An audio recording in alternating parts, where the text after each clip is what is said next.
Et là, je me dis, mais Camille, t'avais un projet, tu l'as complètement zappé, ça faisait des mois que j'y avais plus pensé. T'es sur place, tu sais pas ce que tu vas faire de ta vie, t'as la moitié de la semaine libre, essaye de creuser ce sujet, c'est peut-être le moment. Donc je me suis mis un peu la pression et je leur ai dit, est-ce que vous voulez bien me vendre des boîtes ? Enfin, c'était lunaire quoi, je savais même pas à qui j'allais vendre, quel allait être mon packaging, mon prix. Oui, c'était hyper courageux, franchement, objectivement.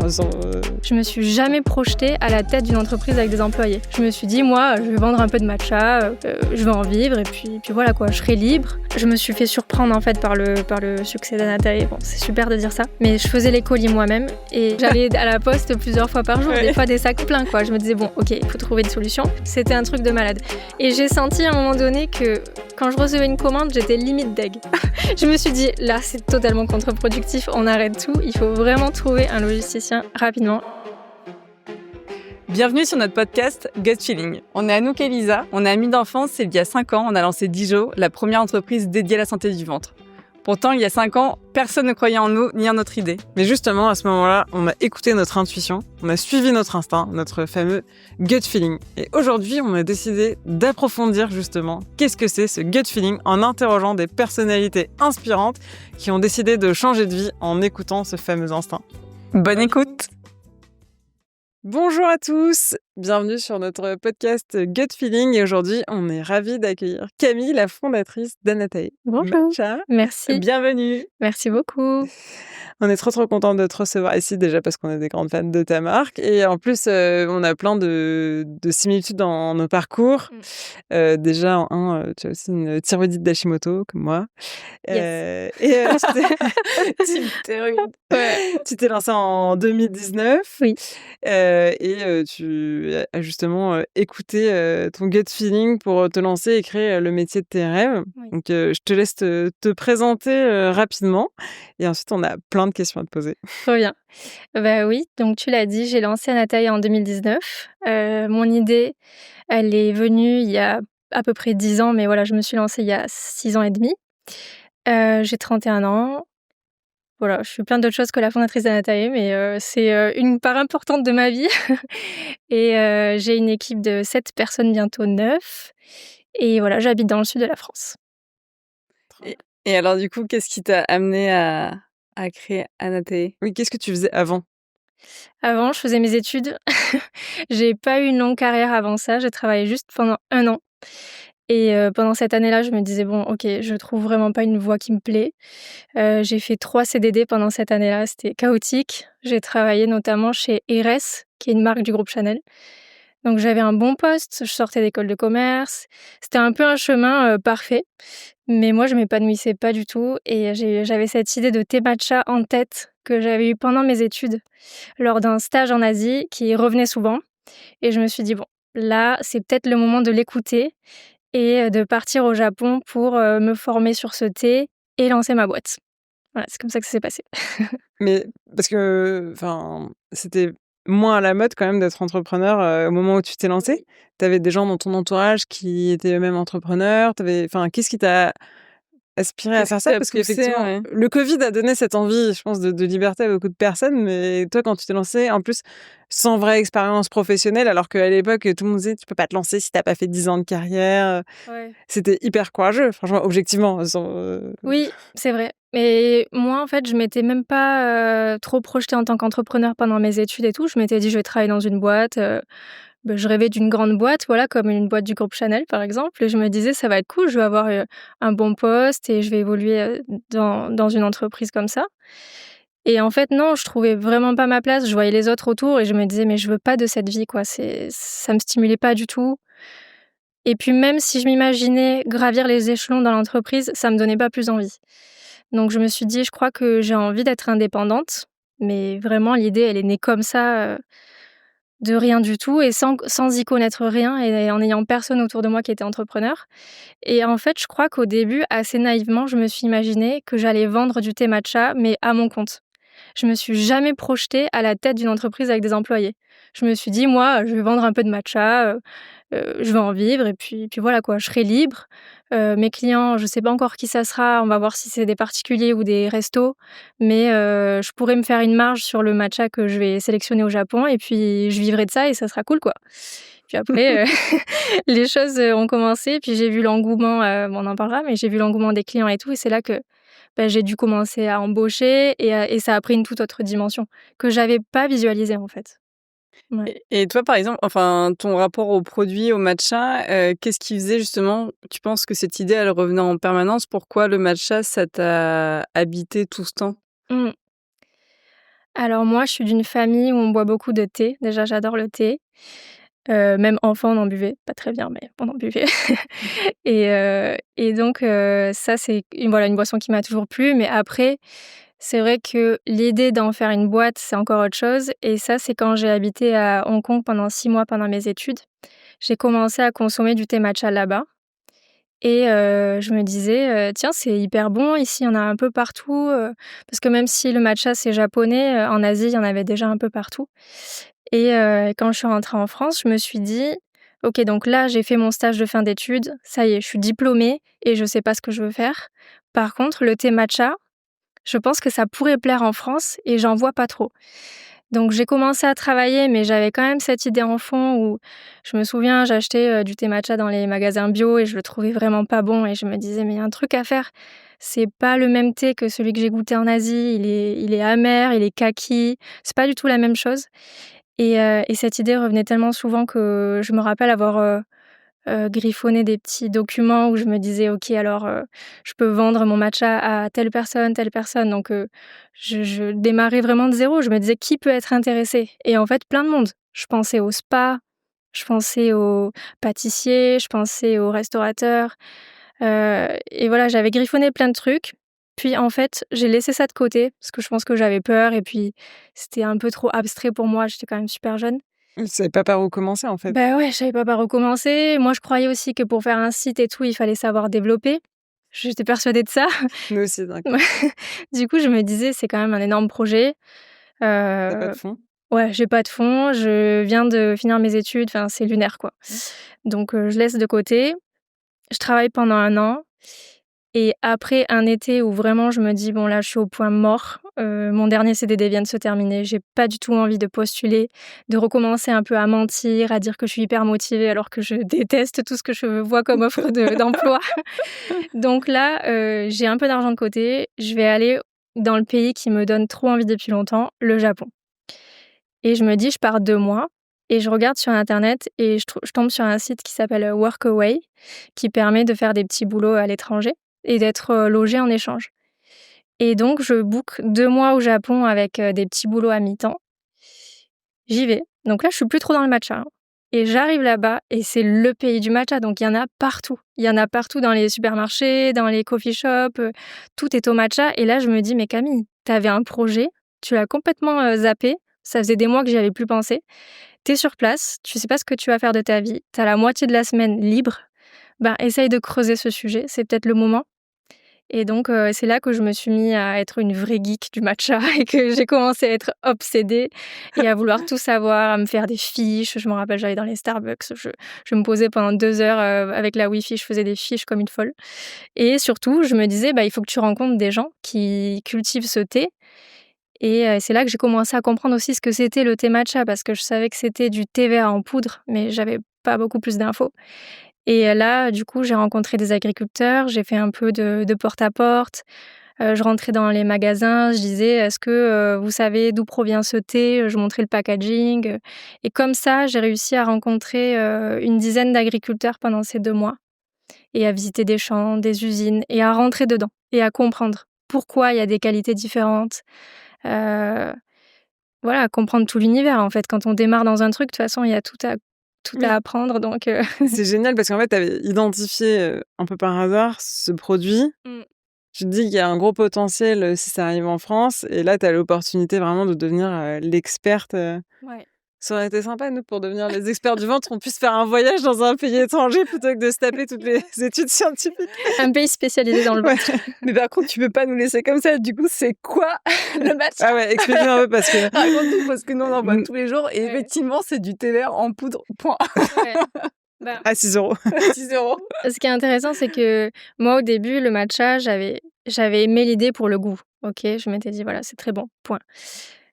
Mais pendant ces années-là, moi, j'ai commencé à m'intéresser pas mal à la nutrition, à voir la nutrition plus comme un carburant. Cette vision-là, j'ai commencé à l'avoir et en faisant mes recherches au Japon, je me suis rendu compte que le matcha, c'était exactement un super aliment parce que c'est, du thé vert en poudre, mais ça suit un process très spécifique de à peu près 7 étapes. C'est-à-dire que tu peux pas prendre juste un thé vert, le réduire en poudre et obtenir du matcha. Non, si tu fais ça, tu vas obtenir la poudre kaki qu'on trouve dans beaucoup de magasins. Et quand il est de bonne qualité, c'est-à-dire que toutes ces étapes ont été bien respectées, il est vert vif et il est très bon pour la santé parce qu'il est riche en antioxydants, parce qu'en fait, il est issu des jeunes pousses du théier, vraiment les toutes petites feuilles, c'est elles les meilleures, pour la santé. Parce qu'en fait, c'est ça la différence de base, c'est que du coup, tu prends pas la même partie, enfin, tu prends pas la même partie de la feuille et pas au même stade de croissance de l'arbre ou quelque chose comme ça? Alors alors je vais partir différemment parce que c'est un peu compliqué. Je vais revenir sur le thé de façon générale. Donc le thé, ça provient du théier, qui est une plante qui s'appelle, le théier ou l'arbre à thé et tous les thés que l'on connaît viennent de cette plante. Thé vert, thé noir, thé matcha qui est un type de thé vert, thé blanc et ce qui fait la différence, c'est la période de récolte, donc la saison en fait et qu'est-ce qu'on fait des feuilles une fois qu'on les a récoltées? Est-ce qu'on va les griller, les passer à la vapeur? Est-ce qu'on va les moudre? Est-ce qu'on va les chauffer? Et le thé vert, c'est toujours récolté au printemps. OK. Donc c'est le thé qui est le meilleur pour la santé parce qu'au printemps, c'est là que les feuilles sont vraiment intéressantes à niveau nutritionnel et pour ce qui est du thé matcha, c'est un type de thé vert, mais matcha, c'est vraiment le nom du résultat. J'aime bien prendre l'exemple, des pommes, comme ça c'est plus parlant. On a le théier, le pommier, OK, le thé, la pomme, le matcha, la compote de pommes.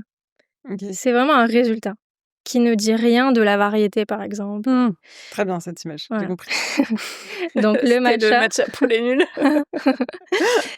donc le matcha, Ouais, c'est c'est vraiment vraiment nul.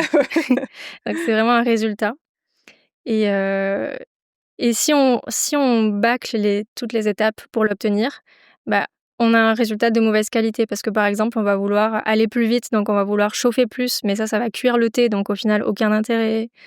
OK. Voilà. Donc ce qui est cool avec le matcha quand il est de bonne qualité, c'est que c'est du thé qu'on va ingérer au lieu de l'infuser, parce que d'habitude le thé, on le prend, on le trempe et puis on le jette à la poubelle au final. On boit juste l'infusion. Mmh. Là, on va le manger, le thé. Donc on va bénéficier de tout ce qu'il contient, toute sa caféine, mais aussi un calmant naturel que contient le matcha parce que, quand on fait du matcha, on doit aussi couvrir les champs de thé avant de récolter les feuilles. C'est un processus très important qui fait qu'il y a beaucoup de choses intéressantes qui se développent dans la plante et donc ensuite on enlève, les bâches noires et on se met à récolter et ces feuilles-là, elles sont super parce qu'elles ont fini de grandir dans l'obscurité, en fait. C'est pour ça qu'elles sont riches en chlorophylle, qu'elles possèdent un calmant naturel, qui s'appelle la L-théanine. Donc c'est assez complexe, mais voilà, je me suis rendu compte que le matcha avait plein de vertus et pour répondre à ta question, c'est un thé vert en poudre, c'est vrai, mais tout thé vert en poudre n'est pas un matcha et c'est Oui. ça le truc, en fait, qui fait qu'il y a des matchas dégoûtants sur le marché. C'est parce que matcha, c'est pas une appellation d'origine contrôlée. Donc toi, demain, tu peux prendre n'importe quel thé, le mixer, et vendre et appeler ça matcha, alors que ça en est pas du tout et c'est ça qui a fait que Anatae s'est bien développé aussi parce que souvent les gens, ils nous disaient: «Ah mais je pensais que j'aimais pas, en fait, c'est bon et tout», donc Parce que voilà. c'est fou parce qu'effectivement, en partant, du même, enfin du même point de départ, tu arrives à un produit qui est complètement différent avec, justement des bienfaits, santé. C'est ça. Et justement, enfin dans leur mode de consommation au Japon, il y a des choses qui t'ont, inspirée dans, la manière dont tu as voulu, l'amener en France? Hem, Moi, j'ai vraiment aimé le matcha sous toutes ses formes. Là-bas, j'ai compris qu'il y avait plusieurs qualités de matcha. Il y a des matchas qui s'utilisent plutôt pour la boisson, d'autres plutôt pour la pâtisserie. Mais en fait, là-bas, ils utilisent, des matchas pour la pâtisserie qui sont un peu, plus bas de gamme. Quand je dis bas de gamme, c'est qu'en fait, c'est pas des matchas qui sont issus de thé récolté au printemps, mais c'est des matchas qui sont issus de thé récolté en été et en été, la feuille, elle est un petit peu moins bonne et donc du coup, j'ai trouvé ça hyper intéressant qu'il y ait, plusieurs types de matcha pour plusieurs, types de consommation et moi, je me suis dit: «Bah, je veux vraiment, ramener cette habitude-là en France mais en restant sur des matchas de haute qualité. Moi, par contre, j'ai fait attention à rester sur des matchas de haute qualité. Ils sont tous récoltés au printemps et c'est sûr que diffuser la culture japonaise, ça fait complètement partie de notre contenu parce que ce soit autour du matcha ou autour d'autres choses, j'adore leur culture que j'ai découverte au final, pendant ce voyage-là et les années d'après.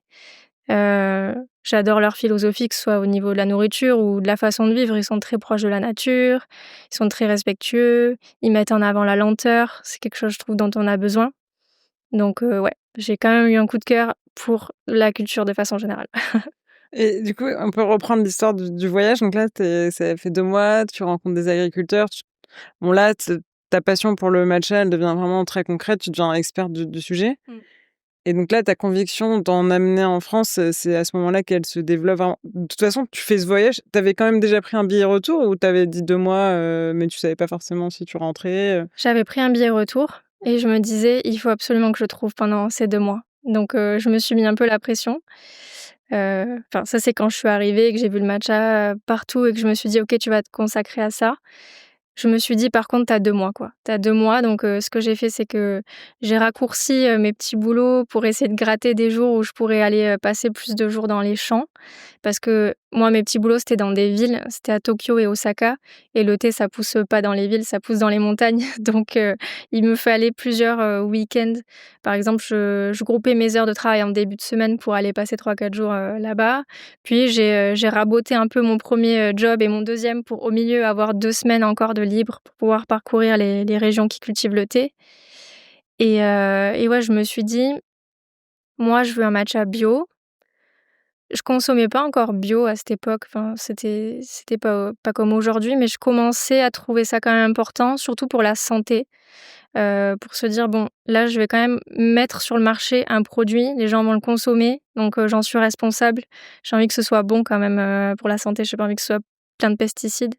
Donc bio, ce qui était pas facile parce que la plupart des agriculteurs, ils étaient pas du tout en bio et du coup, ça m'éliminait beaucoup de pistes. Et je voulais que ce soit un matcha sans amertume, comme ceux que moi j'avais dans mes souvenirs et pas comme ceux que j'avais goûtés en France. Et donc voilà, j'avais ça en tête et c'est ce qui a guidé mes recherches et j'ai rencontré plusieurs agriculteurs et souvent j'ai dit: «Ben, moi je sélectionne pas vos produits, mais merci pour la visite et tout ça». Et je me suis vraiment dit: «Si je trouve pas, bah, tant pis, je lance pas cette boîte, quoi». Je me suis dit: «Peut-être que ça existe pas aussi, bio et sans amertume, peut-être que je me fais une idée d'un truc qui existe pas». Et en fait, j'ai fini par trouver, mon bonheur là-bas donc du coup, c'est super parce que je suis tombée aussi sur des gens hyper sympas. C'est 2 entreprises que j'ai choisies parce que je voulais me lancer avec une gamme. En fait, d'abord, j'ai trouvé un produit que je trouvais top, mais je le trouvais encore un tout petit peu trop amer et je me suis dit: «Bon, je continue mes recherches» et j'ai trouvé une autre entreprise, qui faisait du matcha vraiment sans amertume et du coup, avec ces 2 contacts, moi, j'ai composé une gamme de 3. Donc celui que je trouvais un peu amer au début, c'est le plus amer aujourd'hui de notre gamme, même s'il est très doux. Celui qu'on appelle le matcha classique et le deuxième donc agriculteur que j'ai trouvé, c'est celui qui nous fait le matcha premium et cérémonie, qui sont, très doux, sans amertume. Et je me suis dit: «Bon, bah, là, j'ai une gamme, qui fonctionne». Je trouvais que c'était bien d'en avoir 3. En plus, avec des budgets différents et des consommations différentes, parce qu'il y en a qui sont mieux pour la pâtisserie, d'autres pour la boisson.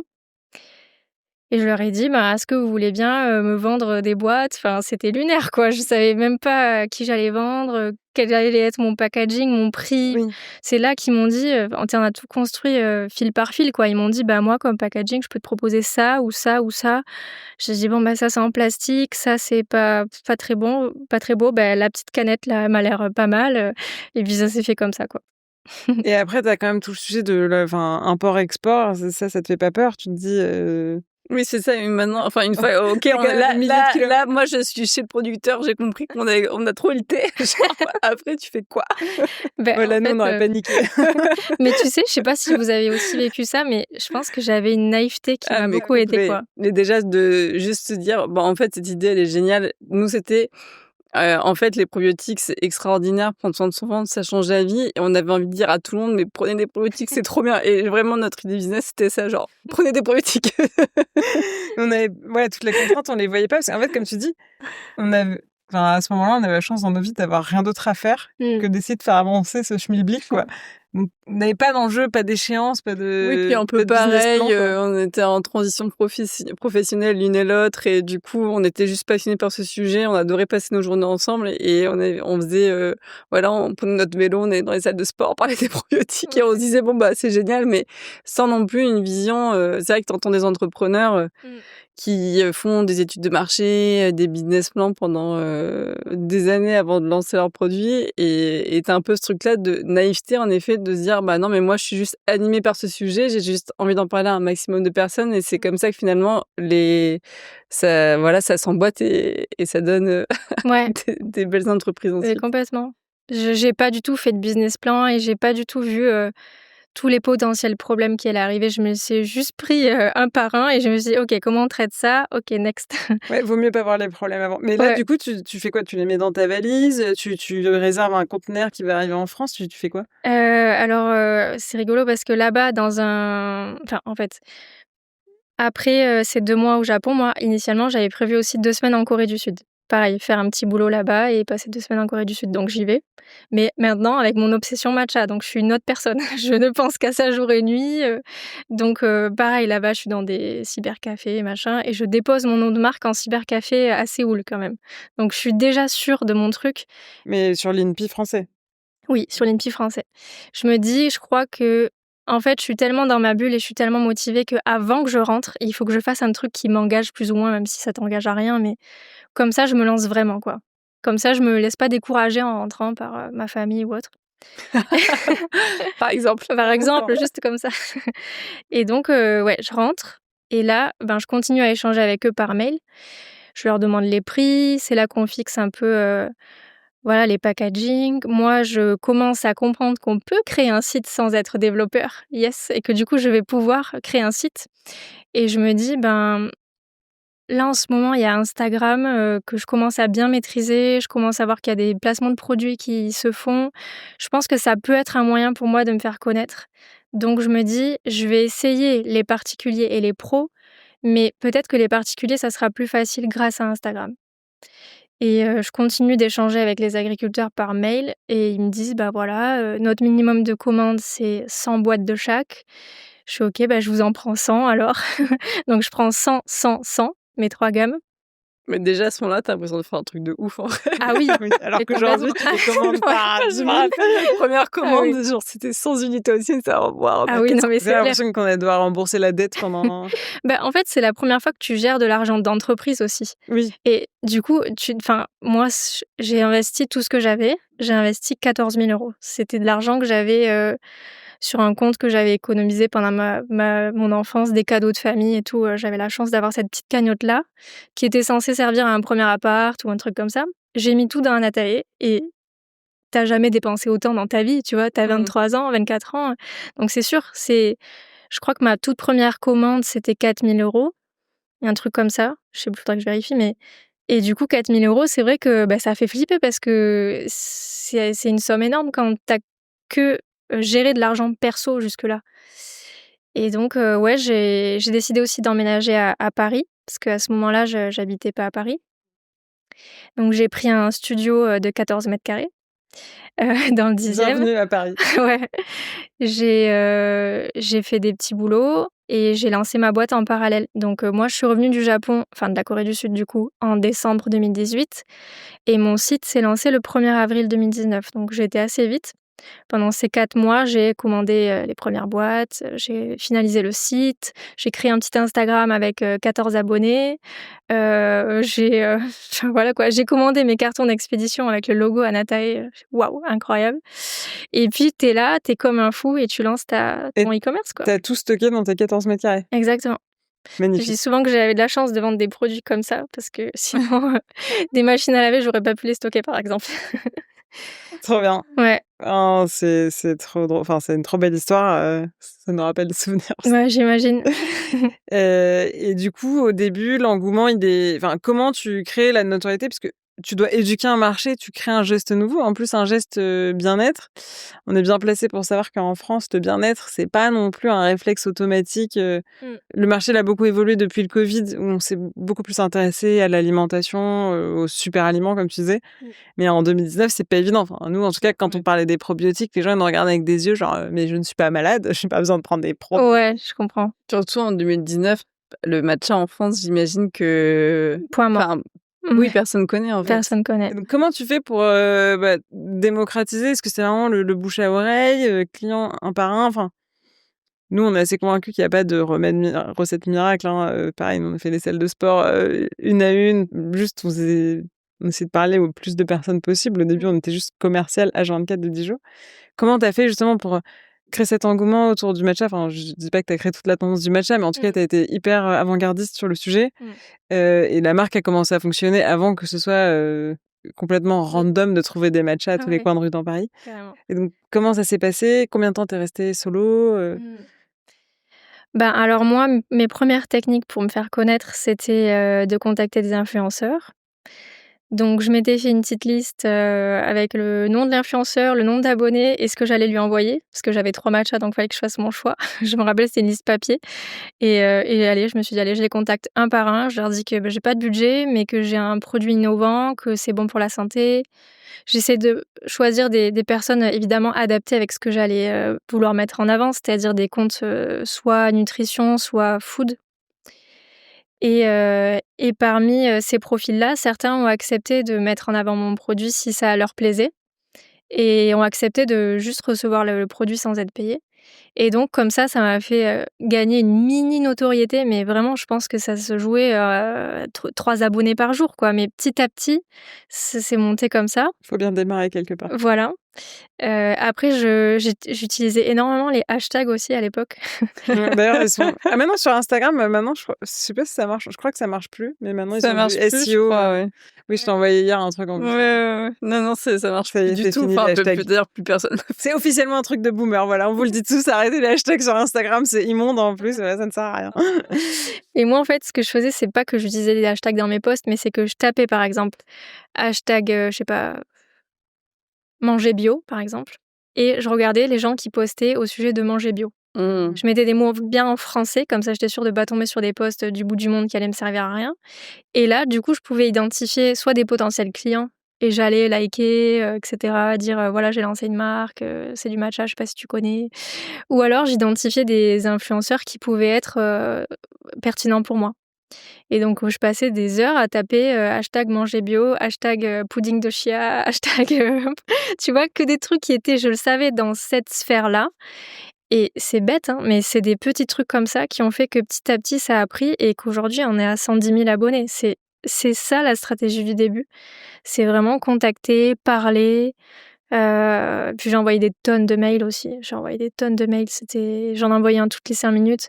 Je contactais plein de créateurs de contenu, plein de pâtissiers, des gens qui tenaient des boutiques, des gens qui tenaient des coffee shops. Et c'est vrai qu'au début, c'était beaucoup de portes fermées, quoi. C'était: «Mais qu'est-ce qu'elle nous raconte, elle?» Surtout les allégations de santé sur le matcha, elles sont vraiment inconnues à ce moment-là. Oui. Toi, t'as aucun élément de réassurance particulier à part le fait que tu sois allé chercher toi-même au Japon et Oui, que c'est tu ça. connaisses l'histoire. Il fallait vraiment me faire confiance. Et du coup, tu fais beaucoup de pédagogie, j'imagine. Beaucoup de pédagogie. Alors, t'en as certains qui avaient goûté et qui aimaient pas, mais c'était quand même une minorité. La plupart, ils savaient pas du tout ce que c'était. Mais j'ai une chance, je trouve, par rapport à votre produit, c'est que tu peux goûter et dire: Ouais. «Ah oui, c'est bon». Oui, en fait, c'est vrai que Ouais. le testing produit, en plus, c'est de la food concrètement. Donc, si c'est quelque chose que tu aimes bien au goût, en fait, et en plus, c'est un produit du quotidien parce que c'est une boisson chaude. Donc, en France, on a quand même cette culture de boire une boisson chaude le matin ou dans la journée. Donc, tu sais que si tu arrives à les convaincre par le goût, Exact. Puis c'est le déjà... côté instagrammable aussi, tu vois? Oui. Moi, je le savais, je me disais: «Une boisson verte comme ça», c'est la première fois qu'on voyait des lattés verts, en fait. Eh oui. Mais ça n'existait pas. Je me disais: «Ça va forcément attirer l'attention». Puis le petit fouet, je me disais: «Il y a quand même un truc, je peux me servir de ça pour attirer l'attention au moins». Après, il faut convaincre, mais Oui, et puis la culture japonaise, elle rencontre un certain engouement aussi en France. Donc ouais. tu pars pas non plus à contre-courant, mais ce n'est pas gagné d'avance, quoi. Ouais, c'est ça. Et qu'est-ce qui te fait le moment où tu dis ça y est là, c'est sérieux, je vais en vivre, c'est le Covid, c'est Alors moi, ça a été vraiment crescendo. J'étais toute seule longtemps, Pendant combien de temps? pendant 2 ans et demi. OK. Enfin, peut-être qu'au bout de 2 ans, j'avais déjà pris une freelance au service client, mais quelques heures par semaine, quoi. Et c'est toujours toi qui envoies les colis?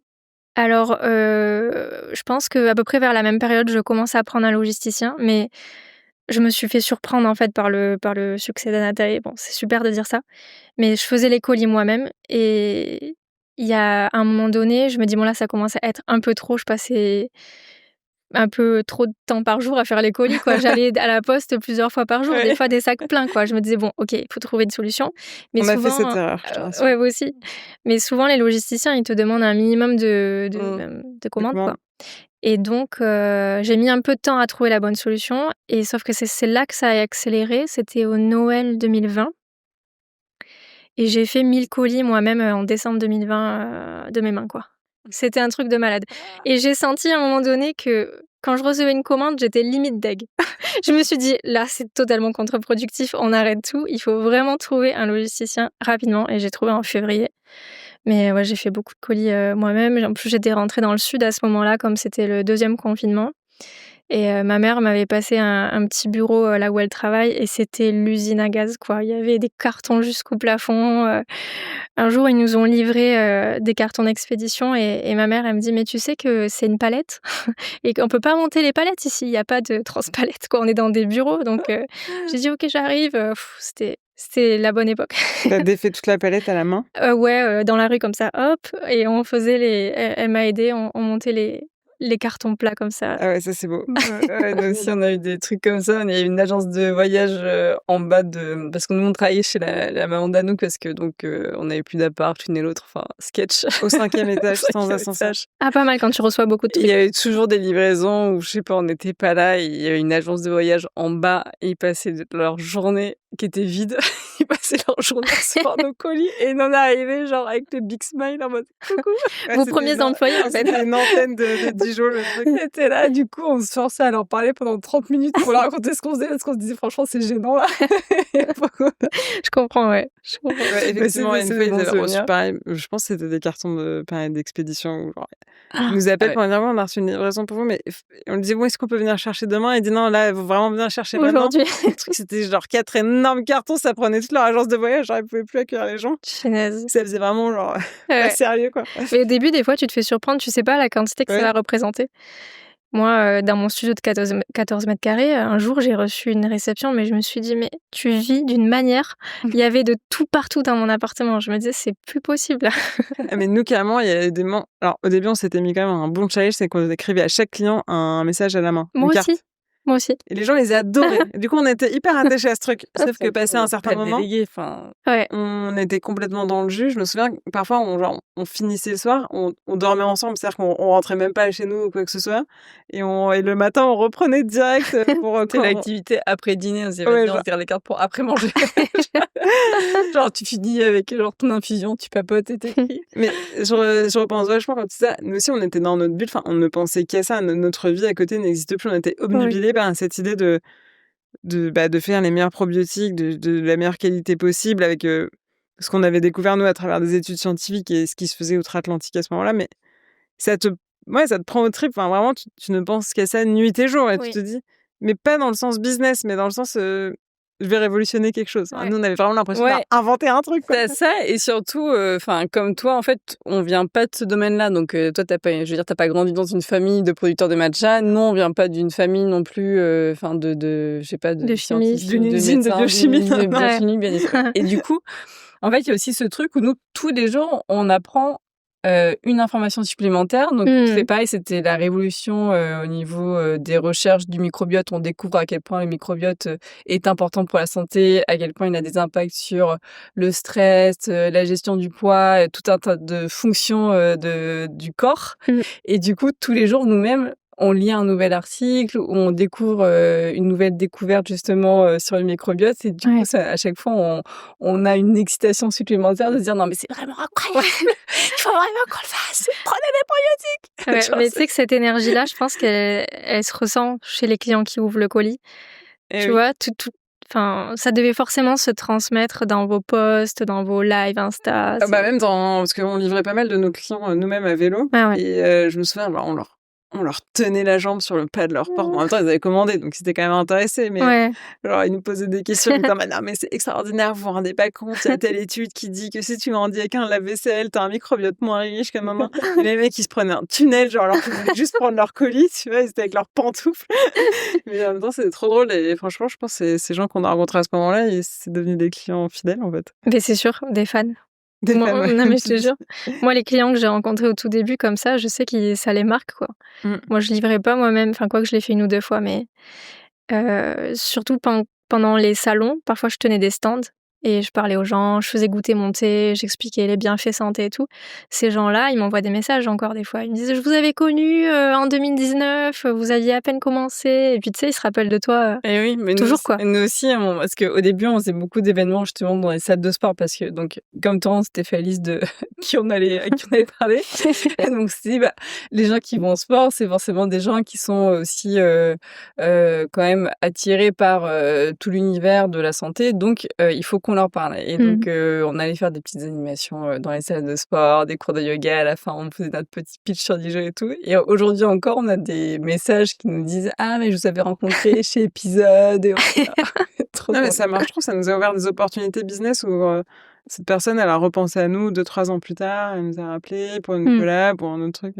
On avait un kakémono qu'on traînait partout. Genre, je me souviens très bien, genre, de sortir, ça y est, c'était genre le Dijon stand, alors qu'il y avait juste un kakémono et nous deux.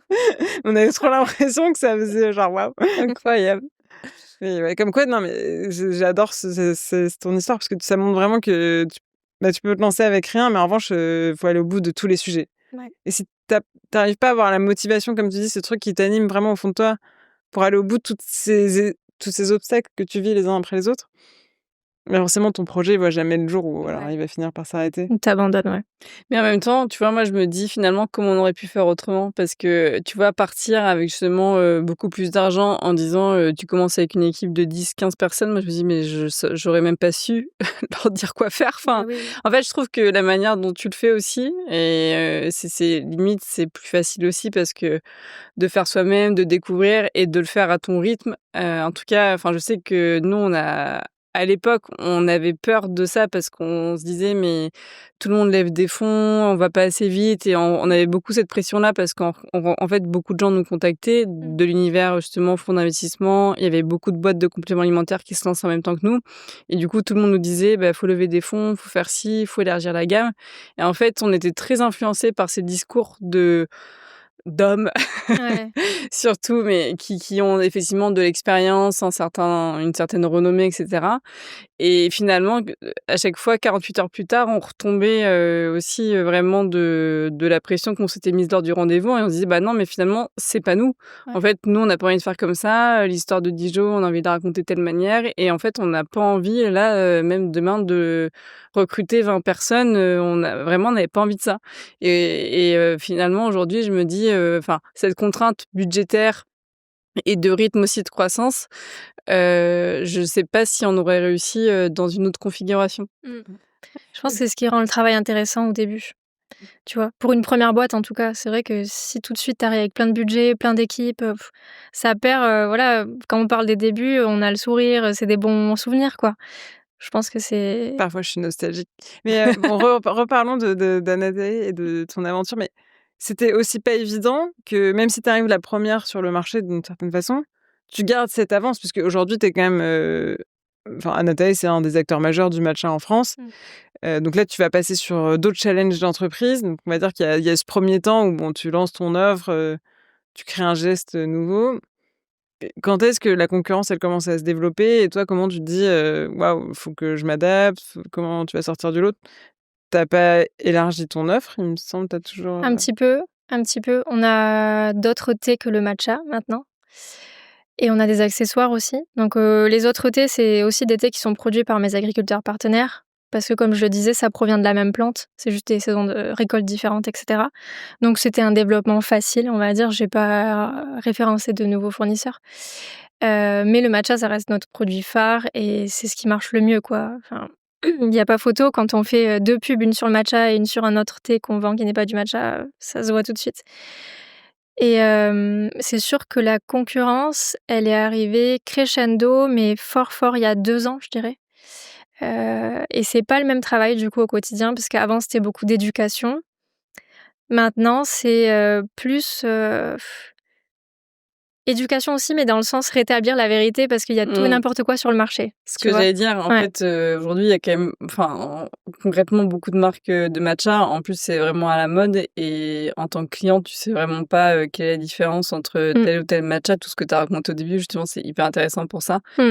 et je pense que tu as un vrai rôle à jouer sur l'éducation, justement pour guider le client sur, en fait, comment choisir votre matcha, qu'est-ce qui est important pour avoir un matcha dans lequel vous allez aussi vraiment retrouver des vertus santé et pas juste boire, des feuilles de thé broyées, quoi. Bah oui, c'est ça. Mais ça te fait pas peur à ce moment-là quand tu vois que en fait, tu étais sur un marché où tu étais tout seul, ton seul job, c'était d'éduquer, donc c'est une partie sympa quand même si tu pars d'une feuille blanche. Mmh. Là, c'est un petit peu plus violent. On l'a vécu nous aussi. Tu te fais copier, C'est ça. tout le monde, se met sur ton nom de marque. Ouais. Tu sens qu'il y a des clients qui ont de la défiance, parce qu'ils ont vu des informations erronées ailleurs. Et là, à ce moment-là, qu'est-ce que tu te dis? Est-ce que tu as longtemps été seule? Est-ce que c'est le moment aussi où tu renforces l'équipe? Enfin, comment tu vis cette période qui est une nouvelle étape? Mmh. Et tu te dis pas, «Bah, du coup, mon temps est fini», comment ça se passe, quoi? Ouais, bah, en fait, au départ, quand je vois la concurrence arriver, de façon assez puissante et que je me dis: «Bon, c'est pas à négliger, il y a un sujet». Je me dis: «OK, le marché, il est comme ça, moi j'en avais les 3/4, je vais peut-être devoir en avoir que la moitié». Et en fait, ce qui se passe, c'est que le marché devient comme ça. Mmh. Et il se passe un truc de fou, c'est que toutes ces marques qui se créent à côté de moi, elles créent de l'acquisition client pour moi, en Exactement. fait. Parce que les gens, ils se disent: «Ah OK, le matcha, je connaissais pas, c'est quoi?» Mais en fait, c'est pas dit qu'ils achètent chez la marque qu'ils sont en train d'écouter. Peut-être qu'ils vont faire leurs recherches sur internet et que finalement, c'est chez nous qu'ils vont acheter parce qu'on les a plus convaincus pour, je ne sais quelle raison. Et ça, on le vérifie, beaucoup parce que nous, quand on reçoit une commande sur notre site, la personne qui passe commande, elle a ensuite un questionnaire et on lui dit: «Si vous aviez déjà goûté du matcha d'une autre marque, dites-nous». Et souvent, ils nous disent, ils nous expliquent donc et ils viennent, d'une autre marque, en fait. Et c'est eux qui a fait Mmh. l'acquisition pour nous, qui ont fait l'acquisition pour nous et ça, dès que je l'ai compris assez rapidement, ça m'a beaucoup soulagée parce que je me suis dit: «Bah, en fait, j'ai jamais vendu autant que depuis qu'il y a autant de concurrence». Et ça s'explique parce que maintenant, j'ai plein de gens qui font la promotion du matcha, Mais qui vendent et pas du bon matcha. oui, aussi, qui vendent pas du bon matcha ou peut-être qu'ils vendent du matcha relativement bon, mais le client, il a parfois envie d'aller voir ailleurs ou alors il fait ses propres recherches et puis, bah, il trouve une marque qui lui ressemble plus au niveau des valeurs. Nous, on fait du bio aussi, c'est pas trop le cas des concurrents. Donc finalement, ça a été, une excellente nouvelle pour moi parce que je suis plus la seule à dire, «Bah, le matcha, c'est bien pour ceci, c'est bien pour cela». C'est vrai que ça, c'est important Mmh. de voir que finalement, tes concurrents, ils t'aident aussi à démocratiser un sujet dont personne parle Mmh. et justement, ça te permet toi aussi de réassurer, les clients avec, tes valeurs et ton histoire et comment tu as créé ton produit qui Mmh. fait qu'in fine, ils vont acheter chez toi et c'est vrai que nous aussi, on a eu un peu le même sujet parce que, quand on s'est lancé, il y avait peu de personnes qui parlaient, des probiotiques, de la glutamine, de la paroi intestinale. Aujourd'hui, c'est un sujet, dont beaucoup plus de marques parlent et pas forcément des marques justement spécialistes, du bien-être du ventre. Et finalement, on se rend compte que ça amène aussi, beaucoup de personnes justement qui sont intéressées par le sujet parce qu'ils entendent parler justement des probiotiques alors que quand on s'est lancé, c'était compliqué pour nous d'expliquer, qu'est-ce que c'est un probiotique? Pourquoi c'est important? Aujourd'hui, on va dire que c'est un peu plus simple. C'est encore très, voilà, parisien, enfin je veux dire, il y a on parle pas des politiques partout en France, mais on sent quand même que le sujet était vraiment démocratisé aussi parce que de manière générale, on parle beaucoup plus du microbiote, de l'alimentation, des effets justement de l'alimentation transformée sur notre santé, donc ça nous aide. Et c'est là où effectivement, finalement, l'univers concurrentiel, il est aussi bénéfique pour porter ta marque. Ouais, je pense qu'il y a le même phénomène, ouais. Ça démocratise un sujet et au final, bon, tu as des concurrents, il faut avoir ses arguments, mais bon, c'est plutôt positif, je pense. Et toi, comment tu vois un peu justement l'avenir du matcha? On en parlait un peu tout à l'heure, mais on voit des nouveautés arriver sur le marché, notamment un certain thé violet. Ouais, alors, juste pour faire une aparté sur le thé, violet. Alors en fait, je pense qu'il y a une personne sur internet qui s'est dit: «J'ai trouvé une bonne accroche, c'est voilà ce qui va remplacer le matcha, c'est le ube». Mais c'est complètement lunaire comme phrase parce que c'est pas du thé, c'est pas japonais. Enfin, c'est comme si je te dis: «Voilà ce qui va remplacer la pomme, le concombre». Tu vois? C'est pourquoi? Enfin, moi, je comprends absolument pas ce parallèle. C'est pas japonais, c'est pas du thé, c'est une racine qui vient des Philippines. Alors oui, c'est une boisson, ça peut donner une boisson colorée, c'est peut-être le seul point commun que je vois, mais il y a pas de caféine à mon sens. Enfin, une racine, je pense pas qu'il y ait de la caféine, peut-être que je me trompe, mais voilà, je pense que c'est quelqu'un qui a voulu faire le buzz avec cette accroche qui a été reprise plein de fois, mais du coup, nous, c'est absolument pas un produit qui se met sur notre route, par exemple. Mmh. C'est juste, ça a rien à voir, quoi. Je pense que si j'avais un coffee shop, moi, je référencerais du matcha et je m'intéresserais au ube parce que c'est tendance et c'est sympa, mais tu vois, c'est pas des concurrents, quoi. Tu peux Oui, avoir les c'est 2 deux sur ta boissons carte. différentes. Voilà, C'est comme c'est ça. avoir du chai et du matcha dans ton coffee shop, comme Ouais, tu dis. voilà. Ouais, rien à voir. Et c'est quoi que tu me disais à part ça? Il y avait une autre partie dans ta Oui, et question? donc, toi, enfin, c'est quoi un peu justement ta vision sur l'évolution, Ah oui. enfin, du matcha? Comment, même, je sais pas, dans tes clients, est-ce que tu sens qu'ils attendent d'autres choses de toi? Nous, c'est vrai que, tu vois, Mmh. pour donner l'exemple, au début, on était une marque monoproduit, on a sorti les probiotiques. On s'adresse, nous, à des personnes qui ressentent quand même des problèmes de ventre au quotidien. Alors, c'est pas forcément des pathologies, mais ça peut être juste, ben, une femme qui dit: «Bah, moi, à la fin de la journée, je suis ballonnée, j'en peux plus, en fait, d'être serrée dans mon jean». Ouais. Et en fait, au fur et à mesure, on s'est rendu compte que nos clients, ils attendaient aussi d'autres choses, justement, pour prendre soin de leur ventre, que les probiotiques, ça suffisait plus et c'est comme ça qu'on a élargi la gamme. Mmh. Toi, justement, enfin, voilà, comment tu vois un peu la suite pour, Anatae? Mmh. J'imagine que, voilà, il y Ça a encore le champ des possibles pour toi, ça peut mais être aussi plus international, enfin le même produit mais vendu ailleurs, Mmh. j'imagine. Ouais, c'est quoi tes prochains challenges? Ouais, alors nous, on va se concentrer sur la France pour l'instant et l'idée, c'est de continuer à faire connaître le matcha auprès de plus de personnes et à proposer un matcha qui est de qualité et qui respecte le produit en lui-même, en fait. Parce qu'aujourd'hui, on voit beaucoup de tout et n'importe quoi, on le disait. Moi, en fait, je suis en direct avec des agriculteurs que j'ai rencontrés et ils font ce produit, ça leur tient à cœur. Je peux pas, par exemple, leur acheter, du matcha et proposer sur Instagram une recette où, on jette le matcha comme ça, on met de la chantilly comme ça. Enfin, il y a un certain respect à avoir pour le produit et du coup, nous, notre idée, c'est de rester fidèles à ça, à ce qui pourrait, se faire au Japon ou même si c'est un petit peu adapté à la culture française, c'est quelque chose, en tout cas, qui serait pas mal vu par les Japonais. Donc rester dans ce truc-là de respect et donc être toujours très attaché à la culture japonaise, ça fait vraiment partie de notre identité et de façon générale, on aime bien, rester dans au-delà du thé japonais, le rituel bien-être japonais. C'est un univers qui me plaît. On a lancé des encens japonais, par exemple. Il y a bientôt, un nouveau produit qui va sortir, qui est lié à la méditation. Donc voilà, on aime bien cet univers-là. Heu, Moi, c'est dans ça que j'ai envie de me développer parce que ça fait vraiment partie de l'ADN, mon voyage au Japon, mes relations avec eux et tout ça. Donc ça, c'est les projets et puis il y a un gros enjeu, cette année, c'est la potentielle pénurie de matcha. Je sais pas si vous en avez ah entendu oui, parler? oui, si, carrément. Parce qu'en fait, bon, sur les réseaux, on entend beaucoup va y avoir une pénurie de matcha parce que la demande augmente. C'est vrai, mais c'est pas que ça. C'est surtout que l'été dernier a été très chaud, hein, l'été, 2024 et du coup, la récolte 2025, en avril, là, la récolte du thé vert, elle a été trop maigre et le problème, c'est que, ben, la récolte, c'est qu'une fois par an, donc il faut attendre la récolte prochaine Et là, les quantités qui ont été récoltées, elles sont vraiment pas terribles. C'est bien moins que l'année dernière.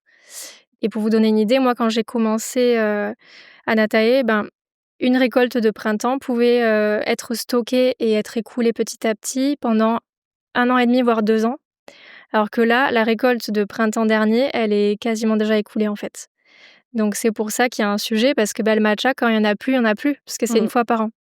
Donc après, il y a des matchas de qualité un peu moindre qui sont récoltés pas au printemps, mais en été et même en automne, mais bon, la qualité baisse encore. Donc voilà, il y a des gros sujets cette année, d'approvisionnement pour moi et pour tous ceux qui ont une marque de thé matcha. En réalité, personne n'y échappe.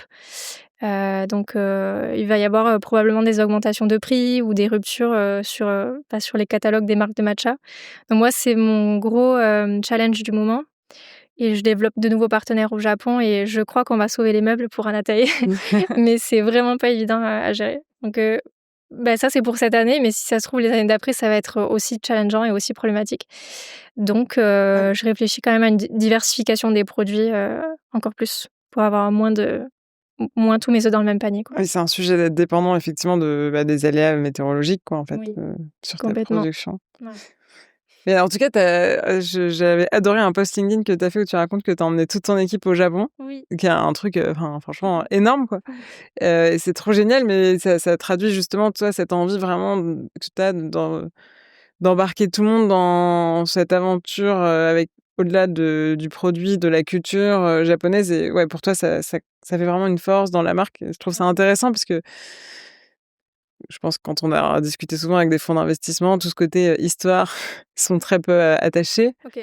Alors qu'effectivement, ça fait partie vraiment de l'histoire et toi, tu as l'impression que tes clients, ils sont sensibles à ça? Complètement.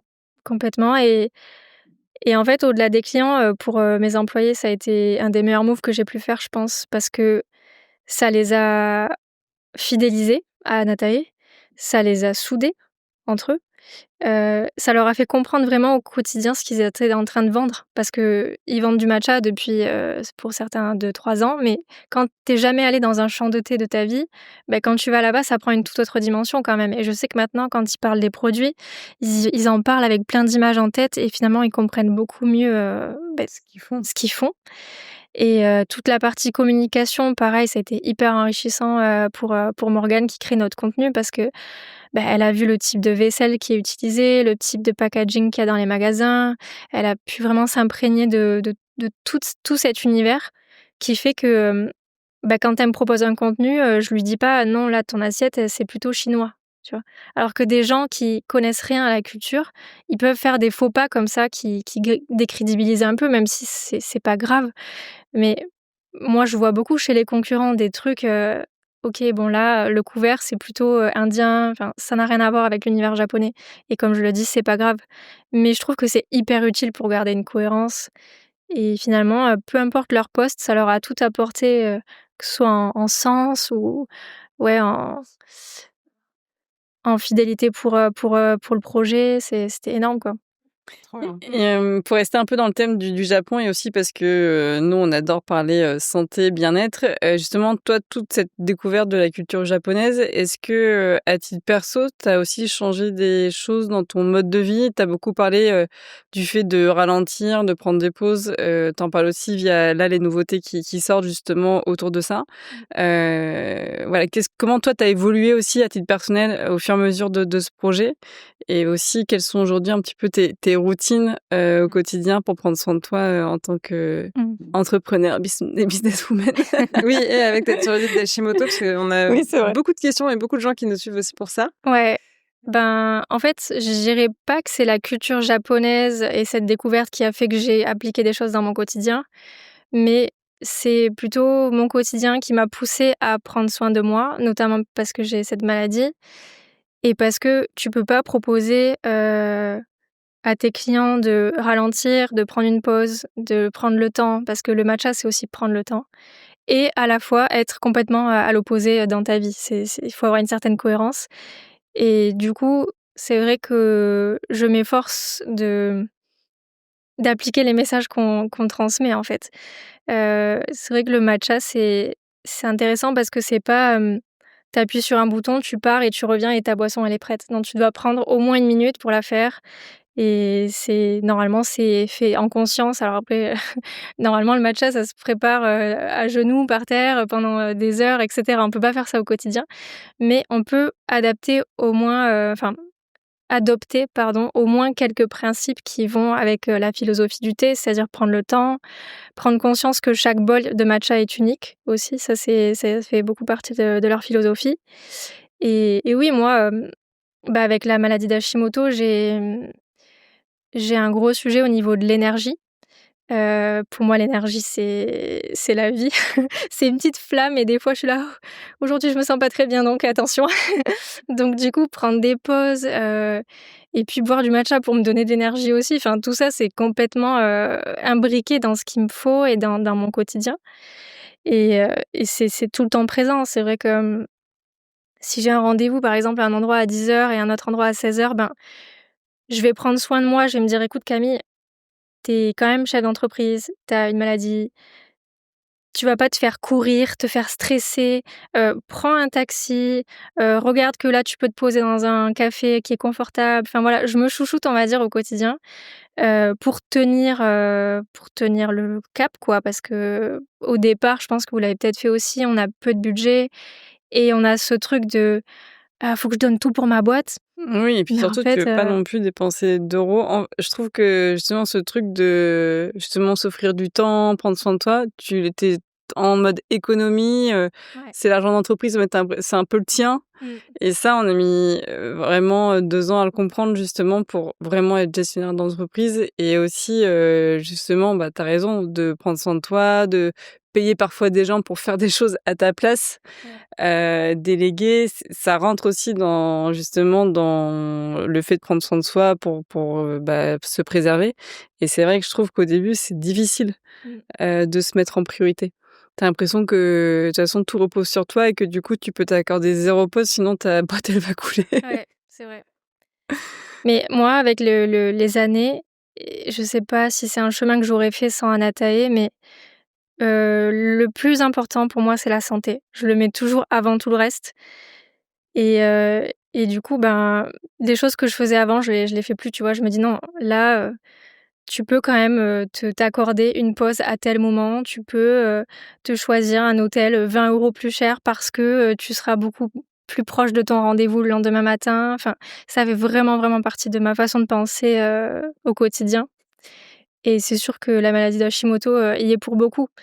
Je le vois, je peux pas, suivre le même rythme que d'autres personnes à certains moments, quoi. Je peux que Compatir. valider.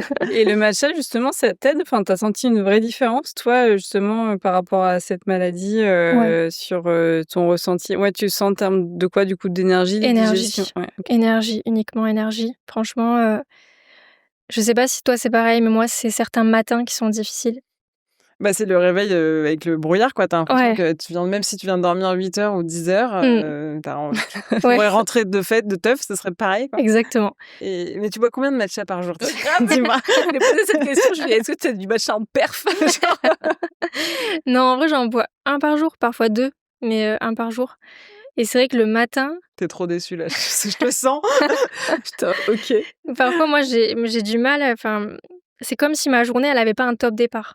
Tu sais, j'arrive pas à me dire: «Allez, c'est bon, waouh, on y va là». Je suis encore, tu vois, par exemple, j'ai du mal à ouvrir les rideaux, d'un coup, il va falloir que je fasse petit à petit. Enfin voilà, le matin, c'est parfois très dur et le matcha, ça m'aide énormément parce que moi, en plus, j'aime pas le café, donc j'ai jamais bu du café, le matin. Ça a jamais fait partie de mes habitudes et le matcha, ça me donne de l'énergie. Ça me donne de l'énergie, mais ça me crée pas de palpitations ou autre comme on entend parfois, parce que justement dans le matcha, il y a un calmant naturel qui fait que ça donne une énergie, douce. Et tu es sous traitement hormonal en ce moment? Oui. Levothyrox. Ouais. En continu depuis longtemps? On continue depuis que je sais que j'ai cette maladie, ouais, ça fait 5 ans.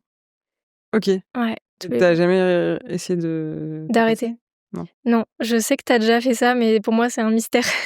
Anne, c'est une hooligan. Oui, c'est vrai que les premières fois, je l'ai fait contre l'avis du médecin. Mais alors, parfois, quand j'arrête, ça marche, c'est-à-dire ça tient un certain nombre de mois et parfois, ça retombe direct. Ouais. Donc, faut être prêt à le faire. Mais En fait, je comprends pas du tout comment tu peux arrêter. Enfin, ton dosage, quand tu le prends, c'est peut-être moins élevé que moi, parce que moi, je suis à un stade j'ai eu plein de niveaux de dosage. Mais en général, déjà, je fais une descente de dosage.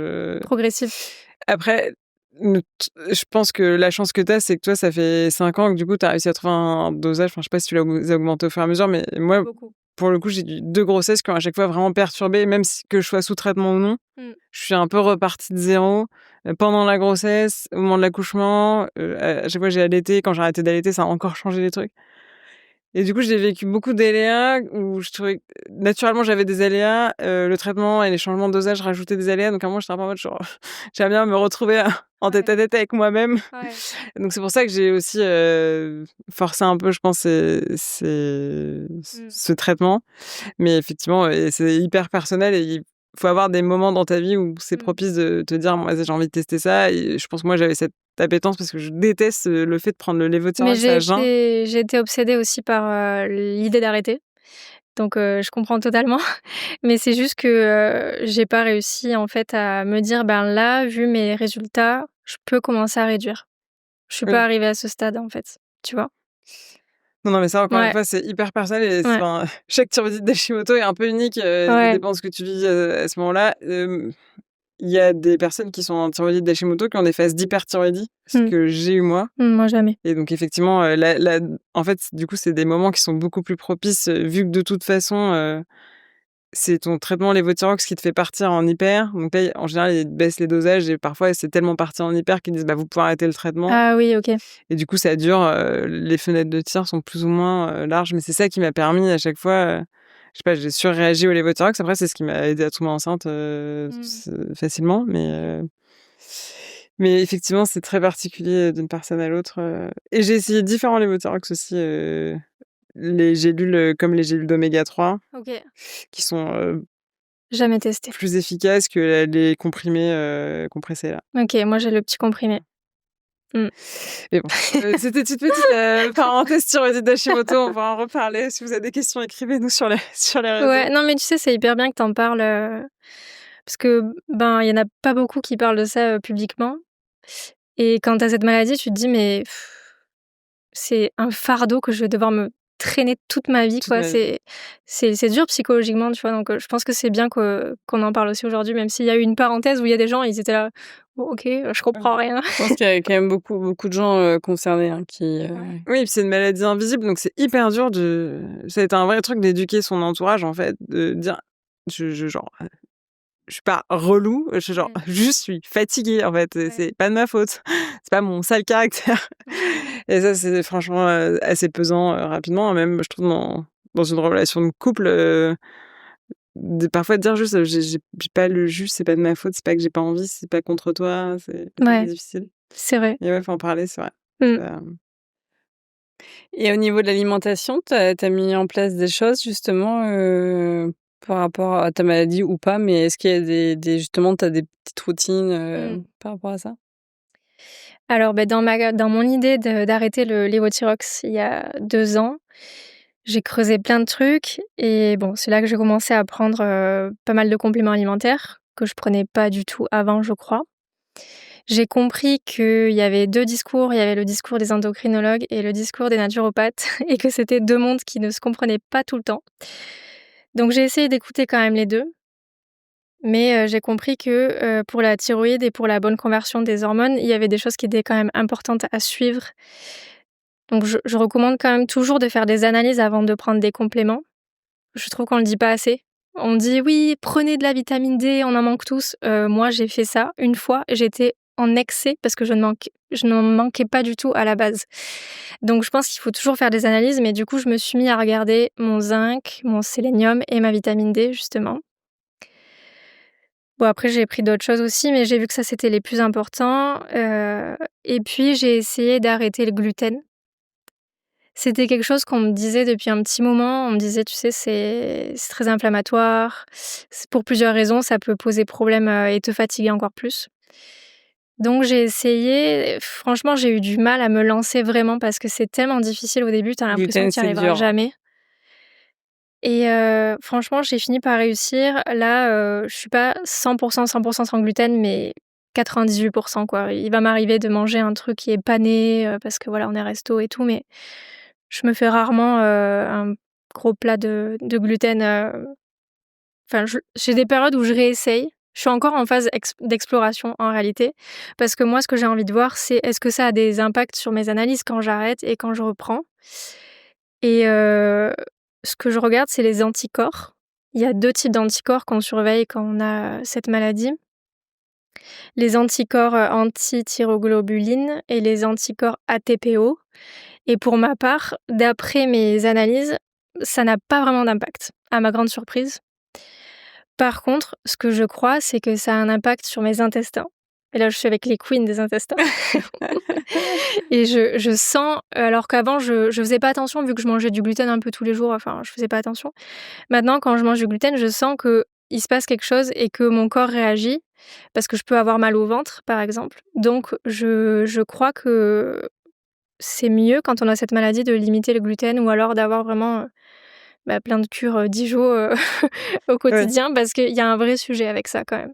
Oui, je fais une petite parenthèse pour expliquer ce que tu disais sur les quand on a la thyroïdite d'Hashimoto, c'est comme ça en général qu'on la diagnostique, on fait une prise de sang et on cherche ces 2 anticorps qui sont des anticorps antithyroïdiens, c'est-à-dire qu'ils vont, détruire ta thyroïde parce qu'ils la considèrent comme un corps étranger, donc c'est pour ça que c'est une maladie auto-immune, c'est-à-dire qu'on détruit un truc qui fait partie de nous, c'est une erreur en fait. Donc ça, c'est pro-inflammatoire puisqu'en fait, tu produis des anticorps que tu ne devrais pas produire, qui font que c'est un peu la guerre, nucléaire au niveau de ta thyroïde qui est dans la gorge.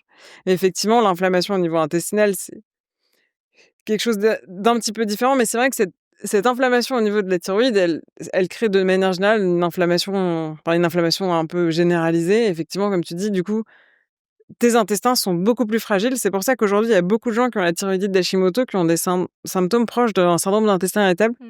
Et moi, je pense que c'est ce que j'ai eu au début, quand on m'a diagnostiqué, que j'ai cherché, que j'espérais que le lévothyrox soigne et qui n'a pas soigné du tout. Pareil, c'est aussi pour ça que j'ai beaucoup modifié mon alimentation et que Dijon est arrivé dans l'équation. Et effectivement, comme tu sais, tu peux prendre des cures Dijon pour, pallier ça, c'est-à-dire réparer ta paroi intestinale quand elle est inflammée et réintégrer des bonnes bactéries puisque cette inflammation intestinale, Mmh. c'est le début d'un énorme cercle vicieux puisqu'en fait, comme on mange tous les jours, si tes intestins sont inflammés, c'est comme une plaie ouverte et donc tous les jours tu passes, donc ça peut jamais cicatriser. Ouais. Et ouais, je suis comme toi où j'ai jamais vu d'impact de mon alimentation sur mes anticorps antithyroïdiens. OK.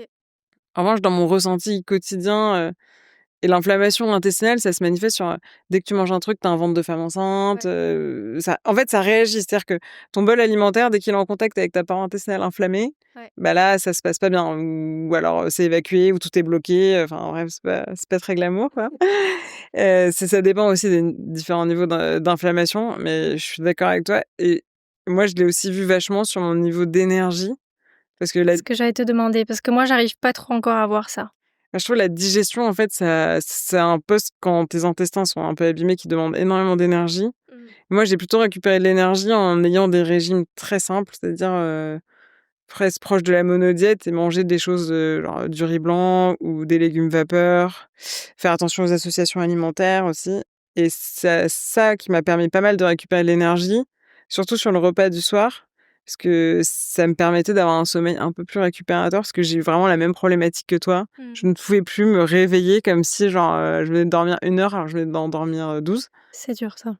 Et le repas du soir a énormément joué là-dessus, donc manger léger, et souvent ça me simplifie vachement ma vie d'ailleurs de manger qu'un bol de riz le soir ou quelques légumes vapeur que je prévois à l'avance, mais en revanche si je mange un repas copieux le soir, je sais que je vais pas récupérer. Mais à un moment j'ai pensé genre me mettre une montre connectée là ou la Oura Ring juste pour mesurer ça, Ouais. parce que je suis convaincue au fond de moi et je vais finir par faire le test. Faut juste que je commande le truc. Mais Après, que ça joue. au-delà d'avoir des données cliniques ou traquées, enfin, Oui, l'important tu le au sens. final, c'est ce que tu ressens toi. Donc, si tu sens que tu digères mieux, que tu as plus d'énergie, de toute façon, la digestion, c'est hyper consommateur d'énergie par définition. C'est pour ça que quand on a un coup de barre après le repas, c'est pas que vous êtes fatigué, c'est juste que votre digestion est lente et difficile pour le corps et du coup, ça vous fatigue énormément.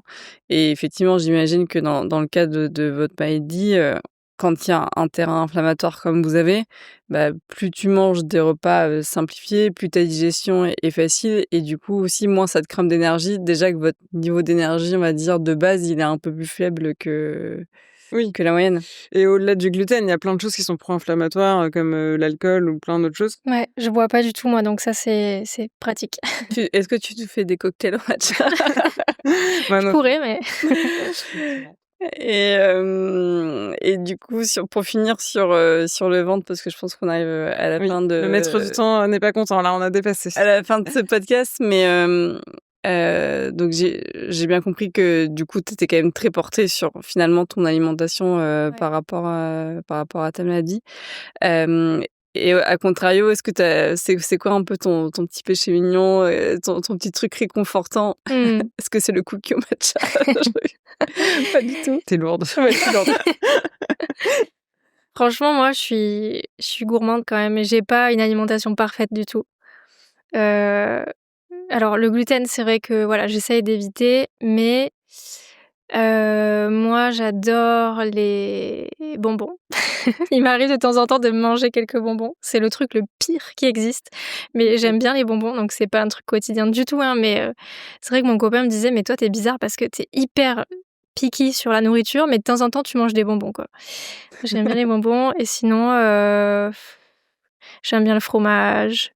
Je mange beaucoup, beaucoup de fruits. Moi, je suis une tarée des fruits. Je pourrais en manger, 15 d'affilée, j'adore ça.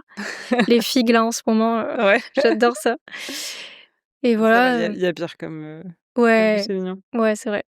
Non, après, je suis assez gourmande, mais c'est vrai que en fait, naturellement, je me suis mis à aimer plutôt des choses saines. Tu vois? Voilà, je te réponds les fruits au lieu de te répondre, les beignets, tu vois? mmh. Oui, Et parce que c'est pas ce qui te fait plaisir, aujourd'hui, quoi. ouais, Non, puis tu as aussi la ben, quand tu manges, la conscience, je trouve que si ça te fait du bien, ça te fait aussi plaisir d'une certaine c'est façon. ça. Manger un beignet et savoir que 30 minutes après, tu es en PLS sur ta serviette, enfin, parce que j'imagine que tu es sur la plage, Ouais, c'est un peu le truc à portée de main quand tu as faim, ouais, l'été, quoi. Bah, ça participe au non-plaisir de manger ce truc, effectivement, c'est vrai. Après, je regrette qu'on n'ait pas plus de restos sans gluten quand même. Bon, à Paris, il y en a pas mal, mais tu vois, une bonne pizza, par exemple, c'est difficile de trouver sans gluten, je trouve. Ça fait partie des plats que j'aime bien manger, donc je peux faire une exception de temps en temps.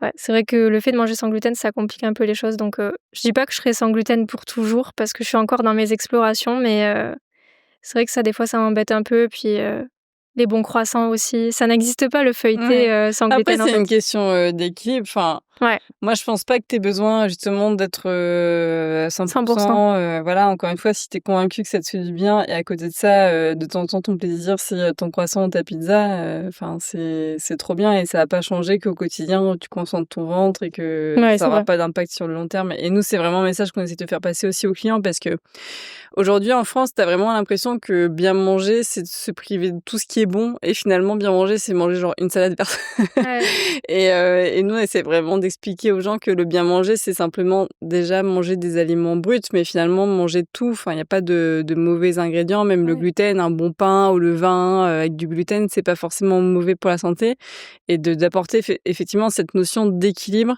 Tu peux effectivement avoir une alimentation équilibrée et te faire, un super, apéro avec des chips, des bonbons, peu importe et en fait, Mmh. tout ça, ça participe aussi juste à ton bien-être, mental et c'est important et je pense que c'est vraiment important dans l'éducation qu'on fait auprès des clients de se dire: «En fait, n'essayez pas d'avoir un régime parfait», enfin régime parfait, c'est même pas parfait, mais en tout cas, hyper privatif parce qu'au final déjà, personne n'arrive à le tenir dans le temps Mmh. et tu te fais aussi plus de mal à vouloir, contrôler, la moindre chose que tu manges, alors que ça doit aussi rester juste une notion de plaisir, surtout en France où c'est hyper culturel. Mmh. Si à chaque repas, c'est un casse-tête de dire: «Attends, mais si je mange ci, si je mange ça», Ouais, non, il y non, a un c'est clair. moment, voilà, mangez des aliments bruts, faites-vous plaisir et effectivement évitez de manger des gâteaux industriels tous les jours, mais revenir aussi à des choses basiques. Et j'ai l'impression qu'aujourd'hui, on a tellement été bombardés de messages marketing, de publicités assez mensongères sur les produits que finalement le bien manger, ça devient un casse-tête pour les gens parce qu'ils ont l'impression que c'est un effort surhumain de bien manger et qu'il faut aller chercher justement des choses hyper compliquées pour bien manger alors que justement le bien manger, c'est juste revenir à l'essentiel des produits simples et bruts. Mais même le brut, souvent les gens se trompent ils ont l'impression de manger du riz ou des pâtes ou même des prods, genre de la viande, c'est brut. Il y a aussi un truc où on a beaucoup oublié la part des fibres. En fait, on est originellement, on mange comme les chasseurs-cueilleurs, c'est-à-dire 70% de notre alimentation, c'est censé être des fibres, c'est-à-dire des fruits et des légumes. Et on avait vraiment par parcimonie, genre des baies ou de la viande ou du poisson.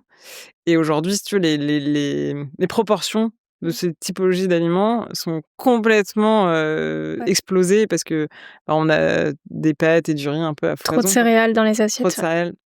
Et ça, c'est vraiment un énorme problème. Nous, on voit l'explosion de toutes les maladies digestives. Elles sont un petit peu liées à ça quand même, même si tu as les grands pessimistes qui disent de toute façon, les farines sont de plus en plus raffinées, au-delà de ça, c'est effectivement, si tu manges des pâtes tous les jours, à un moment, tes intestins, ils n'ont pas été faits pour ça. Tes intestins, ils sont faits pour avoir plein de fibres qui nourrissent tes bonnes bactéries, ton microbiote. Ils sont pas faits pour gérer des pastas qui passent H24, quoi. C'est vrai. Et ça, c'est vrai que même, parce qu'on a pas mal de gens qui disent, moi, je mange brut, je mange équilibré.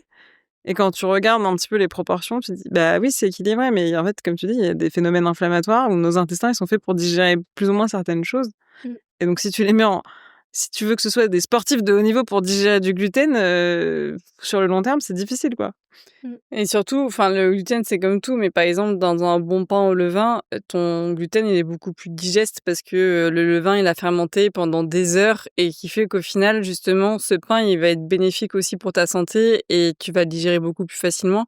Alors que si c'est du pain, en fait, qui a été fait avec de la levure chimique, en fait, t'as pas toutes ces propriétés digestives. Et c'est ce qui rend le pain et le gluten indigestes. Donc, t'as aussi cette notion de, oui, il y a gluten et gluten parce que manger un bon pain au levain, t'auras pas du tout le même ressenti qu'une baguette qui a pas du tout fermenté. Mais bon, Et d'ailleurs, ce débat. je suis abonnée à Pain et Vivo. Je sais pas si vous connaissez, voilà. j'adore. J'ai fait un peu de pub.